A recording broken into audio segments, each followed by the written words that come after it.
UN expresses concern over winter storm in northwest Syria.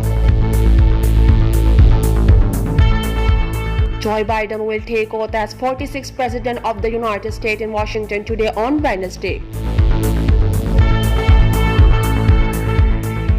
Unknown armed men gunned down 3 army personnel in Afghanistan.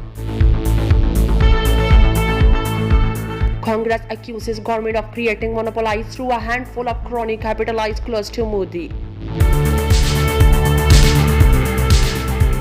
Prime Minister Imran Khan has assured to uplift the poor segment of the society and backward areas including the tribal district.